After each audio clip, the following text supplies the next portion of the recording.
جو ذبح کرتے ہیں اس کا 3 جگہوں پہ جب چھری چلاتے ہیں وہ، لیکن قربانی ہمارے وہ کسائی نے کی اس طرح، اس نے ایک ہی مرتبہ ایک ہی جگہ جیسے ذبح کیا تو 3 جگہ اس نے چھری نہیں چلائی، تو اس کا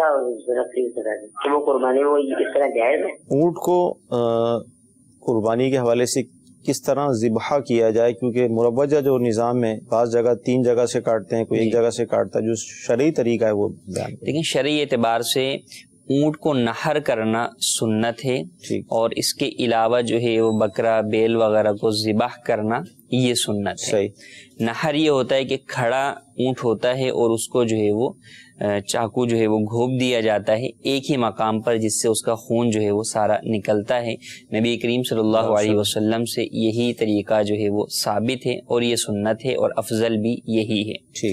اب ہمارے ہاں جو ہے وہ عموماً طریقہ تو یہی اپنایا جاتا ہے، یعنی نہر ہی کیا جاتا ہے، لیکن نہر کے بعد ہوتا ہے کہ جب اونٹ گرتا ہے تو پھر چھری لے کے مزید دوڑ پڑتے ہیں اس کے اوپر کہ اب 3 جگہ سے اس کی گردن کو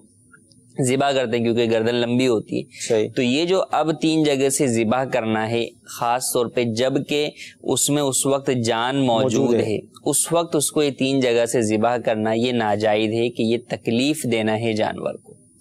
تو جانور کو تکلیف دینے سے منع کیا گیا، اور جتنے بھی ذبح کے آداب ہیں اس میں اس بات کا جو ہے وہ خیال رکھا گیا ہے کہ کسی بھی طریقے سے جانور کو تکلیف اور ایذا نہ ہو۔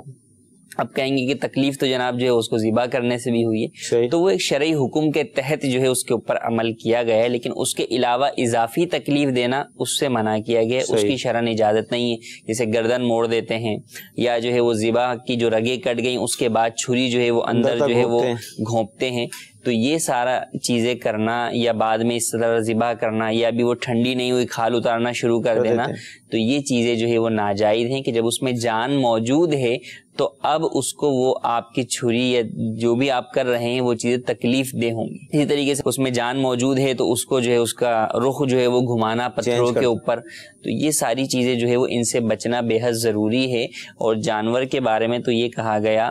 کہ مسلمان سے زیادہ ظلم کا معاملہ ہے، ایک ہے کہ بندہ مسلمان پر ظلم کرے، دوسرا یہ کہ کافر پر ظلم کرے، اور تیسرا یہ کہ جانور بے زبان کے اوپر جو ہے وہ ظلم کرے، تو یہ زیادہ سخت ہے کہ وہ کسی سے اپنا جو ہے وہ دکھڑا بیان نہیں کر سکتا سوائے اللہ تبارک و تعالیٰ کے۔ تو اس لیے جانور پر عام دنوں میں بھی ہمیں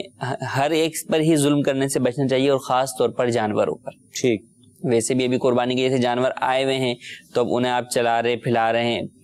رہے ہیں شوق سے، لیکن اس میں بہت ساری جگہ یہ دیکھا جاتا ہے کہ ان کے اوپر ظلم کسی بھی جو ہے وہ صورت بن رہی ہوتی ہے۔ اس سے بچنا اور اپنے بچوں کو اس حوالے سے جو ہے وہ تربیت کرنا، سمجھانا یہ ضروری۔